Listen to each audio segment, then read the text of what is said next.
মথির লেখা সুসমাচার অধ্যয়নে আপনাকে স্বাগতম। আজকে আমরা খ্রিস্টিয়ান হওয়ার ফলে কিভাবে আপনার ব্যক্তিগত সম্পর্কগুলোর উপর প্রভাব ফেলবে তা পর্যালোচনা করতে চাই। আসুন আমরা মথি 5 অধ্যায় 17 থেকে 20 পদ পাঠ করার মাধ্যমে শুরু করি। এই কথা মনে করো না, আমি মসির আইন কানুন আর নবীদের লেখা বাতিল করতে এসেছি। আমি সেগুলো বাতিল করতে আসিনি, বরং পূর্ণ করতে এসেছি। আমি তোমাদের সত্যি বলছি, আকাশ ও পৃথিবী শেষ না হওয়া পর্যন্ত যতদিন না আইন কানুনের সমস্ত কথা সফল হয়, ততদিন সেই আইন কানুনের এক বিন্দু কি এক মাত্রাও মুছে যাবে না। আমি তোমাদের বলছি, ধর্মশিক্ষক ও ফরিসীদের ধার্মিকতার চেয়ে তোমাদের যদি বেশি কিছু না থাকে, তবে তোমরা কোনো মতেই স্বর্গরাজ্যে ঢুকতে পারবে না। এই অংশে যিশু আমাদের দুটো বিষয় বলেছেন। প্রথমত, তিনি আমাদের বলেছেন যে তার শিষ্যেরা যারা জগতের দুর্ভাগাদের জন্য তার সমাধান হবে, তাদের অবশ্যই ধার্মিক হতে হবে। যিশু মূলত এই পদগুলিতে বলেছেন, আমি এই পর্বত চূড়ায় যে শিক্ষাদান করেছি, তুমি যদি তা বুঝতে পারো এবং ধরে রাখো, তাহলে তুমি ধার্মিক হবে। তোমার ব্যক্তিগত ধার্মিকতা ধর্মীয় প্রতিষ্ঠান, ধর্মশিক্ষক, ফরিসী এবং অন্যান্য ব্যবস্থাপকদের ধার্মিকতাকে ছাপিয়ে যাবে। দ্বিতীয়ত, যিশু আমাদেরকে তার শাস্ত্র দর্শন জানাচ্ছেন। যখন যিশু ব্যবস্থায় উল্লেখ করেন, তখন তিনি সেই সময়ের সকল শাস্ত্রকে বুঝান। নতুন নিয়ম তখন পর্যন্ত লেখা হয়নি। সুতরাং যিশু যখন ব্যবস্থায় উল্লেখ করেন বা আইন এবং ভাবাদীদের বিষয়ে বলেন, তখন তিনি পুরাতন নিয়মের কথা বলছেন। এখানে যিশু তার শিষ্যদের যা বলছেন তা হলো, তোমরা যখন এই পর্বতের চূড়া থেকে নিচে লোকদের মাঝে ফিরে যাবে এবং তাদের সমস্যার সমাধানে তোমরা আমার অংশ হতে চাও, তখন তোমাদের শাস্ত্র সঠিকভাবে বুঝতে হবে এবং ব্যবহার করতে হবে। এরপরে মথি 5 অধ্যায় 6 বার যিশু বলেন, বলা হয়েছে, কিন্তু আমি তোমাদের বলছি। কেউ কেউ এখানে অনুমান করে যে যিশু পুরাতন নিয়মের বিপরীতে কথা বলছেন এবং খ্রিস্টিয়ানদের জন্য এর গুরুত্ব কমিয়ে দিচ্ছেন। আপনি যদি সঠিকভাবে পড়েন, তাহলে দেখবেন যে যিশু এখানে এমন কিছু করার অভিপ্রায় নাই। 6 বারেই যিশু বলেছেন, আমি যা শিক্ষা দিয়েছি যা ঈশ্বরের বক্তব্যের সাথে মিলবে, কিন্তু ধর্মীয় প্রতিষ্ঠানের শিক্ষা এবং ঐতিহ্যের সাথে সবসময় নাও মিলতে পারে। অনেক ধর্মীয় নেতা ব্যবস্থাকে ভুল বোঝে এবং ভুল প্রয়োগ করে আসছিল, কিন্তু যিশু তাদের হৃদয় ও মনকে ঈশ্বরের আইনের সাথে সঠিকভাবে সমন্বয় করবেন। যিশু তার শিষ্যদেরকে ঈশ্বরের চরিত্র মতে শাস্ত্রকে বুঝতে শিক্ষা দেন, মানুষের নিয়ম অনুযায়ী নয়। মনে রাখবেন, ঈশ্বর প্রেম, তাই ঈশ্বরের আদেশ ও শিক্ষাও প্রেম। সৃষ্টিকর্তা হিসাবে ঈশ্বর জানেন মানবের জন্য কি উত্তম এবং কি মন্দ। ঈশ্বর আমাদেরকে ভালোবাসেন, তিনি চান না আমরা ভুল করার ফল ভোগ করি। তাই ঈশ্বর আমাদেরকে তার ব্যবস্থা দেন। আপনি যদি ঈশ্বরের ব্যবস্থার প্রেম খুঁজে না পেয়ে থাকেন, তাহলে আপনি এটা কখনো বুঝতে পারেননি। ঈশ্বর আজ্ঞা এবং শিক্ষাগুলি যা একজন পবিত্র ঈশ্বরের কাছে গ্রহণযোগ্য সমৃদ্ধশালী মানব সমাজ স্থাপনের জন্য নকশা তৈরি করা হয়েছে। যিশু শেষ দিকে এই ব্যাখ্যা করেন। ধর্মশিক্ষক এবং ফরিসীরা ব্যাখ্যার এই প্রক্রিয়াকে ব্যবহার করেন না। তারা যখন ঈশ্বরের ব্যবস্থা শিক্ষা দেন, তখন তারা পাঠের আত্মা বা লক্ষ্য বিবেচনা ছাড়াই বক্তব্যের লেখাকে বেশিরভাগ সময় কাঠখট্টা বা কঠোর করে থাকে। তারা ঈশ্বরের ব্যবস্থাকে একটি ভারী এবং ধ্বংসাত্মক বোঝার মতো চাপিয়ে দেয় এবং তা পালন করার বিভিন্ন পথ আবিষ্কার করে, যা ঈশ্বরের ব্যবস্থা প্রদানের অভিপ্রায়কে ছাড়িয়ে যায় অথবা অপর্যাপ্ত হয় বা বিচ্যুতি ঘটে। কিন্তু যিশুর দৃষ্টি থেকে ব্যবস্থার উদ্দেশ্যে কখনো হারিয়ে যায়নি। তিনি সমাজে কি অর্জন করার জন্য ব্যবস্থাকে সাজানো হয়েছিল, ব্যবস্থা দেবার ক্ষেত্রে ঈশ্বরের অন্তরে কি ছিল, সেদিকে আলোকপাত করেন। এই কারণেই যিশু ব্যবস্থার একটি পূর্ণাঙ্গ এবং আরো সঠিক ব্যাখ্যা প্রদান করেন। যিশু তার শিষ্যদের বলছেন, পাহাড়ের নিচে তাকাও, তোমরা কি ওই সব লোকদের দেখছো? মূলত তাদের সমস্যা আছে। তারা রাখালবিহীন মেষের মতো। তাদের সত্য শিক্ষা দিতে সেখানে যাওয়ার আগে তোমাদের অবশ্যই ঈশ্বরের বাক্য জানতে হবে। তোমাদের অবশ্যই বাক্য জানতে হবে এবং বাক্য কিভাবে ব্যবহার করতে হয় তা জানতে হবে। যিশু তাদের শিক্ষা দেন যেন তারা মনে রাখে যে ঈশ্বরের ব্যবস্থা মানুষের জন্য ঈশ্বরের ভালোবাসার অন্তর থেকেই আসে। একবার যিশু এবং তার শিষ্যরা বিশ্রামবারে শস্যক্ষেত্রের মধ্যে দিয়ে যাচ্ছিলেন। তার শিষ্যরা চলার সময় কিছু শস্য ছিঁড়ে খায়। আইন বলে যে আপনি বিশ্রামবারে কোনো কাজ করতে পারবেন না, এবং ধর্মীয় প্রতিষ্ঠান এটিকে ব্যাখ্যা করে যে আপনি বিশ্রামবারে খাওয়ার জন্য শস্য দানাও তুলতে পারবেন না। তাই কিছু ফরিসী যিশুর মুখোমুখি হয়। যিশু তাদের সেই সময়ের কথা মনে করিয়ে দিয়ে উত্তর দেন যে রাজা দাউদ সমাগম তাম্বু থেকে দর্শন রুটি খেয়েছিলেন, যা শুধুমাত্র যাজকদের খাওয়ার জন্য ছিল।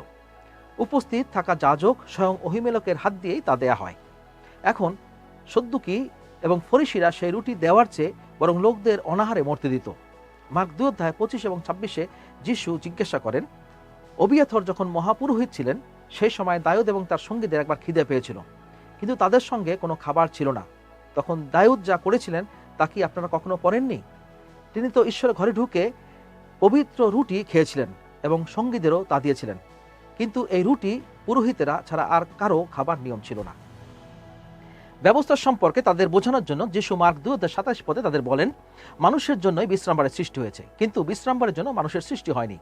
এর মূল অর্থ হলো, কেউ যাতে আইনটি পালন করার জন্য থাকে, সেজন্য ঈশ্বর বিশ্রামবারের আইন তৈরি করে মানুষকে সৃষ্টি করেননি, বরং ঈশ্বর মানুষকে সৃষ্টি করেছেন এবং মানুষের মঙ্গলের জন্য বিশ্রামবারের আইন দিয়েছেন। যিশু সেই নীতিকে কখনোই ভুলে যাননি এবং আমাদেরও ভুলে যাওয়া উচিত নয়। সেগুলি কিভাবে মানবজাতিকে আশীর্বাদ করার উদ্দেশ্যে ছিল তা আবিষ্কার করতে আমাদের অবশ্যই সমস্ত আজ্ঞা এবং শিক্ষাগুলি অধ্যয়ন করতে হবে। তবেই আমরা জীবনকে নিশ্চিত করার দিক নির্দেশনায় আনতে এবং জীবন ধ্বংসকারী নিপীড়ন এড়াতে তাদের প্রয়োগ করতে পারব।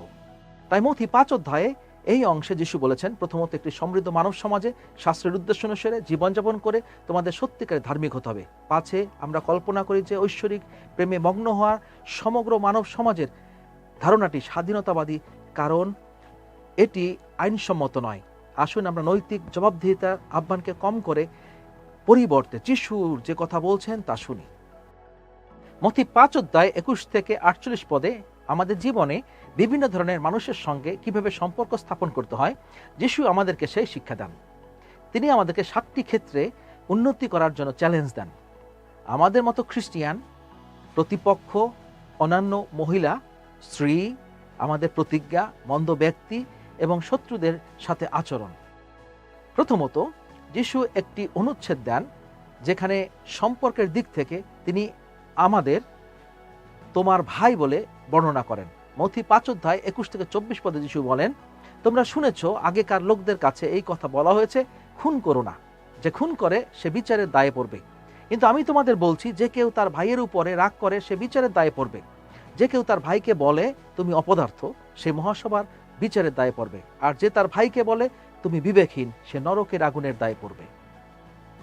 কখনো কখনো আমাদের সম্পর্কের সবচেয়ে কঠিন সংগ্রাম অন্যান্য খ্রিস্টানদের সঙ্গেই হবে। পবিত্র আত্মার খ্রিস্টানদেরকে একই কাজে একত্রিত করার এবং যিশুর একীভূত প্রেম প্রদর্শনের জন্য তাদের ক্ষমতায়নের কথা বলে, কিন্তু আমরা সবসময় সেই আদর্শ পূরণ করব না। আমরা পাপ করব এবং স্বার্থপরতার সাথে আমাদের চলমান সংগ্রাম আমরা পাপ করে থাকব। এখানে যিশু মনে করিয়ে দিচ্ছেন যে আমাদের অবশ্যই সহকর্মী খ্রিস্টানদের সাথে সম্পর্কের সমস্যাগুলি ভালোবাসার সহকারে সমাধান করতে হবে। আমরা যদি একে অপরকে হারাই তাহলে জগৎকে জয় করতে পারবো না। মথি 5 অধ্যায় 25-26 পদে যিশু এমন ব্যক্তির সাথে আমাদের সম্পর্কের সম্বোধন করতেন যাকে যিশু তোমার প্রতিপক্ষ বলে বর্ণনা করেছেন। কেউ তোমার বিরুদ্ধে মোকদ্দমা করলে আদালতে যাবার আগে তার সঙ্গে তাড়াতাড়ি মীমাংসা করে ফেলো, তা না হলে সে তোমাকে বিচারকের হাতে দেবে, আর বিচারক তোমাকে পুলিশের হাতে দেবে, আর পুলিশ তোমাকে জেলে দেবে। আমি তোমাকে সত্য বলছি, শেষ পয়সাটা না দেওয়া পর্যন্ত তুমি সেখান থেকে কিছুতেই ছাড়া পাবে না। এখন আপনার প্রতিপক্ষ আর আপনার শত্রু যে এক হবে তা নয়। একজন শত্রু স্পষ্টভাবে আপনার ক্ষতি বা ধ্বংস করার চেষ্টা করে। যিশু পরে শত্রুদের সম্পর্কে কথা বলবেন। একজন প্রতিপক্ষ হলো প্রতিযোগীর মতো, এমন একজন যার সাথে আমরা আমাদের জীবনে চলার পথে আমরা যখন যিশুর মতো হয়ে উঠতে সংগ্রাম করি এবং পতিত হই, তখন আমরা সংঘর্ষে লিপ্ত হই। তাই এই অনুচ্ছেদটি আমাদেরকে যতদূর আমাদের হাত থাকে অন্যদের সাথে শান্তিতে থাকার চেষ্টা করার নির্দেশ দেয়। পরের অনুচ্ছেদে যিশু একজন খ্রিস্টানের সাথে লালসার সম্পর্কের বিষয়ে নির্দেশনা দিয়ে ব্যক্তিগত নৈতিকতার মান বাড়াতে থাকেন। প্রকৃতি এবং সংস্কৃতির সাথে তাল মিলিয়ে একটি প্রাথমিকভাবে পুরুষদের সম্বোধন করা হয়েছে, তবে মহিলারাও এই নীতিগুলো নিজেদের জন্য প্রয়োগ করতে পারে এবং করবে বলে আশা করা হয়েছিল। যিশু মথি 4 অধ্যায় 27 থেকে 28 পদে বলেন, তোমরা শুনেছ এই কথা বলা হয়েছে, বেবিচার করো না। কিন্তু আমি তোমাদের বলছি, যে কেউ কোনো স্ত্রীলোকের দিকে কামনার চোখে তাকায়, সে তখনই মনে মনে তার সঙ্গে বেবিচার করল। যিশু এখানে শিক্ষা দিচ্ছেন যে যৌন পাপ একটি চিন্তার মধ্যে দিয়ে শুরু হয় এবং যখন আমরা সেই পাপপূর্ণ চিন্তাভাবনায় বাস করি, সেগুলি অনৈতিকভাবে লিপ্ত না হওয়া পর্যন্ত ঈশ্বর প্রতি আমাদের ভালোবাসাকে আড়াল করে রাখে। পাপের চক্র যা ধ্বংস, যন্ত্রণা এবং মৃত্যুর দিকে নিয়ে যায়। চিন্তা করে, বাস করে, এরপরে কাজ করে। স্পষ্ট করে বলতে গেলে যিশু লোকদের এই প্রার্থনা শেখাচ্ছেন না, হে ঈশ্বর, আমার যৌনতা কেড়ে নাও, তাহলে আমি পাপ করব না। যিশু স্ত্রীর জন্য তার স্বামীর কামনাকে দোষী করছেন না। ঈশ্বর যখন মানুষকে সৃষ্টি করেছেন, তিনি যৌনতা উপহার হিসেবে দিয়েছেন। যৌনতা একটি সুন্দর বিষয় যখন স্বামী এবং স্ত্রীর মধ্যে উপভোগ করা হয়, তবে এটি একটি শক্তিশালী মাধ্যম যা সহজে বিকৃত হতে পারে। পরিবর্তে যিশু শিক্ষা দিচ্ছেন যে মানুষকে তাদের যৌনতাকে নিয়ন্ত্রণ করতে শিখতে হবে এবং ঈশ্বরের জ্ঞান ও অনুগ্রহের সাক্ষী হতে হবে, কারণ এটি মানুষের যৌনতার সাথে সম্পর্কিত। অনেক খ্রিস্টিয়ান, এমনকি অনেক পরিচর্যাকারীও যিশুর দ্বারা কার্যকরভাবে ব্যবহৃত হওয়ার ক্ষমতা থেকে সরে গেছে, কারণ তারা কখনো তাদের যৌন জীবনের উপর নিয়ন্ত্রণ করেননি। জীবনের এই ক্ষেত্রে যিশুর শিক্ষা প্রয়োগ করার জন্য সজাগ থাকুন, যাতে আপনি তার জন্য একজন সক্রিয় দূত হতে পারেন। মনের যেখান থেকে পাপ শুরু হয় সেখান থেকে বের হয়ে আসুন। যিশু মথি 5 অধ্যায় 31 থেকে 32 পদে বিবাহ সম্বন্ধে আরো বলেন, আবার বলা হয়েছে, যে কেউ তার স্ত্রীকে ছেড়ে দেয় সে তাকে ত্যাগপত্র দিক। কিন্তু আমি তোমাদের বলছি, যে কেউ ব্যভিচারের দোষ ছাড়া অন্য কোনো কারণে স্ত্রীকে ছেড়ে দেয় সে তাকে ব্যভিচারিণী করে তোলে। আর যাকে ছেড়ে দেওয়া হয়েছে সে স্ত্রীকে যে বিয়ে করে সেও ব্যভিচার করে। বিবাহ বিচ্ছেদের ব্যাপারে যিহুদীদের অনুমোদন ছিল, এটি সহজলভ্য ছিল এবং প্রায়শই সামান্য কারণে তার অনুসরণ করা হতো। কিন্তু যিশু পর্বতের চূড়ায় লোকদেরকে বিবাহকে ঈশ্বরের সামনে করা চুক্তিস্বরূপ সর্বোচ্চ গুরুত্বের সাথে নেয়ার নির্দেশ দিয়েছেন। যিশুর শিক্ষা মতে আপনার স্বামী বা স্ত্রীর সাথে আপনার সম্পর্কটি স্বভাবতই একটি স্থায়ী এবং ব্যাখ্যাতীত সম্পর্ক, ব্যভিচার ব্যতীত যা সংরক্ষিত থাকে। পরবর্তীতে পৌল স্ত্রী ত্যাগ করার সতর্কতা যুক্ত করাকে বিবেচনা করলেন। যিশু ও সুসমাচার অন্যান্য অনেক স্থানে এই শিক্ষার পুনরাবৃত্তি করেছেন। যিশু জানেন যে বিবাহের সম্পর্কই প্রাথমিক মানব সম্পর্ক, যার উপর ভিত্তি করে ঈশ্বর অন্যান্য সব মানব সম্পর্ককে গড়েছেন। পারিবারিক একক মানব সমাজের মূল বিষয়। বাড়ির স্থিতিশীলতাই হলো ভবিষ্যতের প্রজন্মের স্থায়িত্ব। বিবাহ হলো তার মণ্ডলীর সাথে এবং ইসরায়েলের সাথে ঈশ্বরের সম্পর্কের একটি চিত্র। এটি ভালোবাসা, যত্ন, পরিষেবার স্থায়ী বন্ধন হিসেবে বোঝানো হয়েছে। যিশু যেমন কখনোই তার মণ্ডলীর সাথে সম্পর্ক ছিন্ন করবেন না, তেমনি বিবাহের সম্পর্ক উদ্দেশ্য ছিল কখনো ছিন্ন না হওয়া। মথি 5 অধ্যায়ে এই 6টি অনুচ্ছেদের প্রথম 3টি অনুচ্ছেদে যিশু আমাদের 4টি ভিন্ন সম্পর্কের বিষয়ে শিক্ষা দেন। আপনাকে অবশ্যই ধার্মিক হতে হবে। এইটা ঈশ্বর হৃদয়ের সাথে আপনার হৃদয়ের সমন্বয়। আপনার নিজের জীবনে এবং তারপর অন্য লোকদের জীবনে কিভাবে ঈশ্বরের বাক্য প্রয়োগ করতে হয়, আপনাকে অবশ্যই তা শিখতে হবে। যিশু আমাদের শেখান কিভাবে আমরা ঈশ্বরের ভালোবাসার হৃদয় নিয়ে ঈশ্বরের বাক্যের কাছে যেতে পারি। আপনি যখন ঈশ্বরের প্রেমের মধ্যে দিয়ে ঈশ্বরের আইন দেখতে পাবেন, আপনি এই জগতের সমস্যায় ঈশ্বরের সমাধানের অংশ হয়ে উঠবেন। আজকে আমরা যখন শেষ করব, যিশুর এই কথাগুলিকে আপনার দোষী সাব্যস্ত করতে এবং উৎসাহিত করতে দিন। তারপর নিজেকে সম্পূর্ণরূপে খ্রিস্টের কাছে সঁপে দিতে প্রতিশ্রুতিবদ্ধ হন। তাকে তার ভালোবাসা অনুসারে আপনার সমস্ত সম্পর্ককে নূতন আকার দিতে দিন। তবেই আপনি সমস্যার অংশ হওয়া বন্ধ করবেন এবং খ্রিস্টের সমাধানের অংশ হয়ে উঠবেন।